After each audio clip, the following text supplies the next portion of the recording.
Всем привет! Мы находимся в Риге, на Гане Будамбис 27. Здесь, на границе Тихого центра, недалеко от кварталов с домами югенстиля, находится комплекс полузаброшенных зданий, которые жители Риги помнят как Ригас Раукс – завод по производству дрожжей. А о том, что эти здания напрямую связаны с одним из символов Риги – рижским бальзамом, знают немногие. В этих величественных зданиях находился один из старейших и самых значимых в прошлом промышленных гигантов Латвии – завод Вольфшмидта. Его история началась в XIX веке и тесно связана с развитием промышленности в регионе. Со стороны улицы Пулквижа-Бриежа на фасаде и сейчас можно увидеть герб семьи Вольфшмидт. Он представляет собой изображение волка с молотом в лапах, что символично отражает фамилию. С немецкого «Вольфшмидт» переводится как «волк-кузнец». О том, как небольшая фабрика стала одной из крупнейших в регионе, я и хочу рассказать. В 1845 году Адольф Альберт Вольфшмидт, талантливый немецкий предприниматель из Восточной Пруссии, основал небольшую фабрику по производству ликеров и спиртов на улице Марстелю, 23, во дворе дома Даннинштерна. Сюда же в начале 1850-х годов он переехал жить. Во время Второй мировой войны здание фабрики пострадало и было перестроено. Недавно его снова отреставрировали. Поначалу на фабрике Вольфшмидта трудилось всего 5 человек. Фабрика производила различные виды алкоголя, но одним из секретов успеха предприятия Вольфшмидта был знаменитый рижский черный бальзам.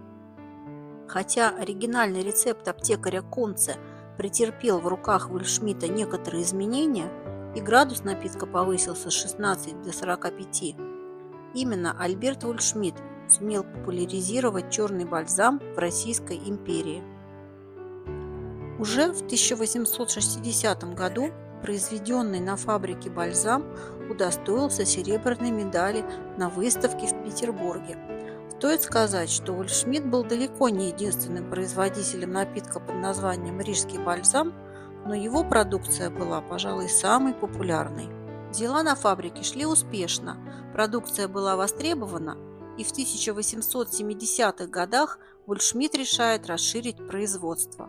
Еще одну винокурню Альберт Вольфшмидт разместил недалеко от своего дома в старом городе, на набережной Даугавы. Нынешний адрес – набережная 11 ноября, 31. Это было высокое четырехэтажное здание с балконом второго этажа, которого открывался чудесный вид на Даугаву. Во время войны дом разбомбили, и в начале 50-х годов по проекту архитектора Марты Стани, кстати, она является и автором проекта театра Дайлес, построили новое здание, в котором находился проектный институт. Кроме того, Вольфшмидт покупает несколько участков на выгодной дамбе, ныне Гане Будамбис, и начинает строительство нового завода по производству водки и ликеров, а также дрожжей. Здание строили в несколько очередей с 1874 по 1914 годы и под руководством разных архитекторов. Начинал строительство Густав Рудольф Винклер, а продолжали Карл Иоганн Фельско и Вильгельм Людвиг Бокслав. Все они внесли немалый вклад в современный облик Риги и Латвии в целом. Бизнес Вольфшмидтов процветал, и по данным на 1887 год на складах предприятия хранилось 635 тысяч бутылок рома, коньяка, арака, 262 тысячи бутылок водки и ликеров. В эти золотые годы в дополнение к дому в старом городе семья купила у английских садовников Хиллов усадьбу в Засенхофе. Это современный район Риги Засулаукс с роскошным обширным парком и оранжереями. Теперь здесь размещается ботанический сад Латвийского университета. На месте главного здания усадьбы построили павильон для пальм, но до сих пор можно увидеть другие сохранившиеся здания усадьбы. В Юрмале, на нынешней станции Дзинтари, у Вольфшмидтов была роскошная дача, где очень любил проводить время хозяин. Впоследствии ее продали, и в 1930 году в переделанном здании открылся модный ресторан «Лидо». В советское время там находился ресторан «Дзинтерс». Здание ресторана снесли в конце нулевых, и на его месте теперь находятся апартаменты премиум-класса «Вилла Лидо», архитектура которых отдаленно напоминает дачу Гольдшмидтов. Летом 1895 на даче в Юрмале Гольдшмидт-старший скончался. Семейную фирму возглавил сын Эрнест Альберт. В 1898 году он реорганизовал компанию в акционерное общество дрожжевого, винокуренного, спиртоочистительного и водочного заводов «Гольдшмидт» в Риге. Вместе с ним акционерами завода стали мужья его сестер Кристиан фон Стрицкий и Карл Бёклер. Самое почетное место в списке продукции по-прежнему занимал настоящий рижский кунценский травный бальзам. В дни богатых трав под Иванов день для его производства на рынках тоннами закупались травы и лекарственные растения. Бальзам имел хороший сбыт в Европе – Германии, Англии, Франции, Испании, Италии, Португалии, Австрии. Поставки шли также в Америку, Индию и Египет. Крепкий и душистый рижский бальзам так понравился Николаю II, что Гольдшмидт стал поставщиком двора его императорского величества и удостоился чести наносить на свою продукцию изображение государственного герба. За свои заслуги Гольдшмидт получил титул мануфактур-советника и звание потомственного почетного гражданина.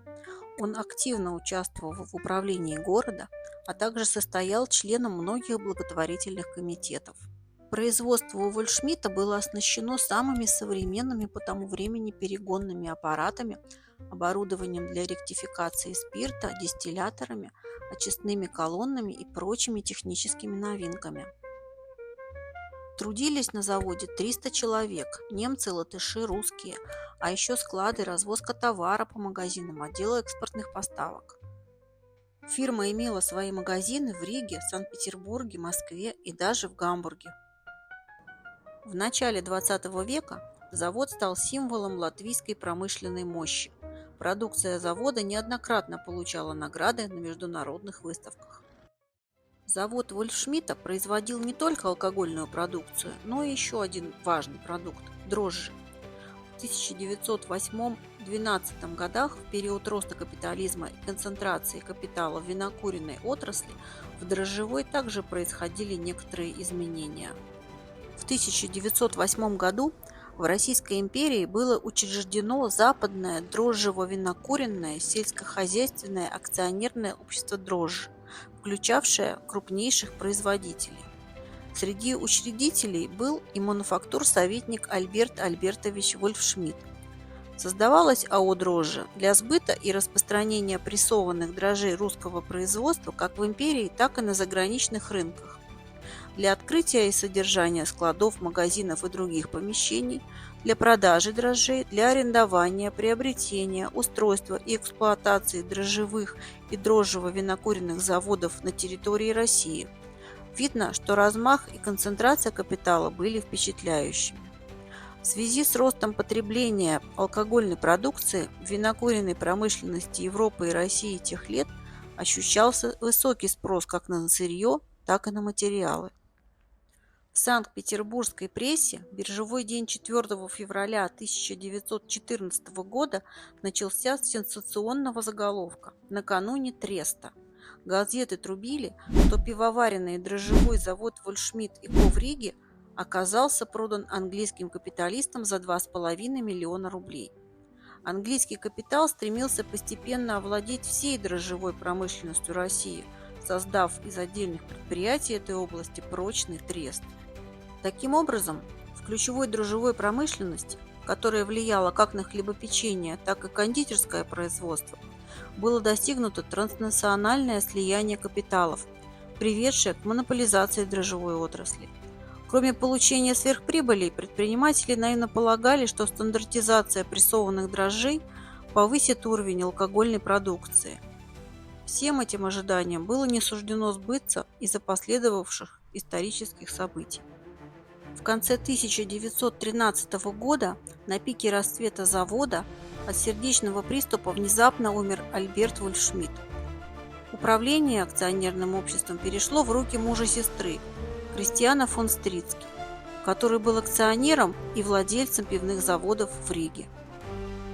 Однако в 1914 году, с началом Первой мировой войны, было введено ограничение на производство алкогольных напитков, из-за чего крупнейшие пивоваренные и винокуренные заводы Риги были вынуждены закрыться.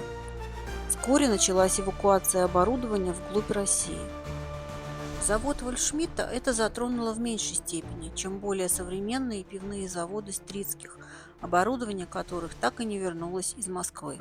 После окончания Первой мировой войны завод Вольфшмидта смог быстро возобновить деятельность.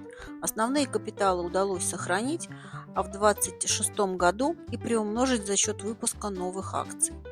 Теперь работала только фабрика по производству дрожжей, ликеров и водки, а также по заказу государства завод занимался производством этилового спирта. Фирма также продолжала участвовать в различных выставках, снова собирая медали и почетные дипломы. В 1926 году правительство Латвии по предложению премьер-министра Карлиса Улманиса купило у наследников Альберта Вольфшмидта усадьбу в Засулаусе для создания ботанического сада. В конце 30-х годов, накануне Второй мировой войны, хозяева завода уехали из Латвии и увезли рецептуру продукции в Голландию. Здесь после войны снова появилась водка Вольфшмидт. Фирменный кюмель голландского производства известен и сегодня. Основное производство постепенно перекочевало в Америку, а лицензионные партнеры разливают водку Вольфшмидт в Англии, Франции, Италии, даже за экватором в Австралии. Хранители рецепта, как я уже говорила, в конце 1939 года уехали по программе репатриации балтийских немцев, и рецепт рижского бальзама считался безнадежно утерянным. В конце 40-х годов было решено восстановить производство полюбившегося напитка. После 5 лет консультаций со старыми мастерами, многочисленных экспериментов и дегустаций в 1954 году технолог рижского ликероводочного завода Майга Подрачниеца воссоздала старый рецепт.